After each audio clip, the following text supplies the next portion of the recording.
সুপ্রিয় গাছ প্রেমিক ভাই ও বোনেরা, তমিস রুফ গার্ডেন থেকে আপনাদের সবাইকে সুস্বাগতম জানাচ্ছি। আজ আমি আপনাদের সামনে উপস্থিত হয়েছি ছাদের গাছের সার প্রয়োগ এবং সার কিভাবে মিশ্রণ করতে হয় সেই বিষয়ে আপনাদের সাথে শেয়ার করব। প্রথমেই 1 বছর আগের গোবরের সার শুকনো করে রেখেছিলাম, সেটা আমি এই পরিমাণ নিলাম। এবার নিম খোল, বেশি না, এই এতটুকু পরিমাণ নিম খোল দিয়ে দিলাম। নিম খোলে দেওয়ার পরে এবার কিছুটা দেবো হলো হাড়ের গুঁড়া। এই যেহেতু আমি এতটুকু গোবরের সার নিয়েছি, এই পরিমাণে অথবা আর একটু দেওয়া যায়, এইটুকু দিয়ে দিলাম হাড়ের গুঁড়া। হাড়ের গুঁড়া দেওয়ার পরে কিছু আমি ডিএমপি অর্থাৎ ঢ্যাপ, যেটা আমরা বাংলায় বলি ঢ্যাপ সার, অল্প সামান্য কয়েক দানা দিয়ে দেব, যাতে গাছের গ্রোথটা ভালো হয় এবং গাছ সতেজ থাকে।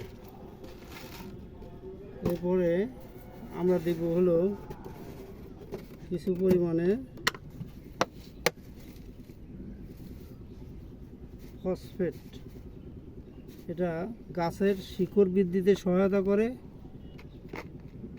এবং গাছকে সুন্দরভাবে বাড়ার জন্য সহায়তা করে। এরপরে আমরা যেটা দেব, খুবই ইম্পর্টেন্ট যেটা, সেটা হলো কিছু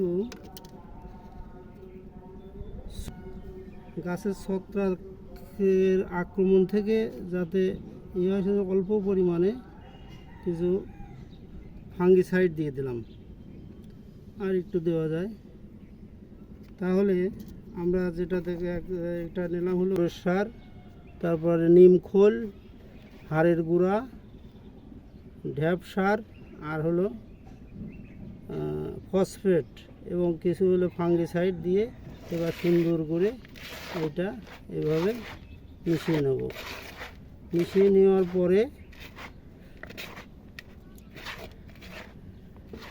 আমার প্রস্তুত হয়ে গেল গাছে প্রয়োগ করার মতো একটা সার প্রস্তুত হয়ে গেল। এবার এই সার প্রয়োগ সম্পর্কে কিভাবে কোন গাছে কতটুকু পরিমাণ এইটা প্রয়োগ করতে হবে সেই বিষয়ে আমি পরবর্তী ভিডিওতে আপনাদের সাথে শেয়ার করব।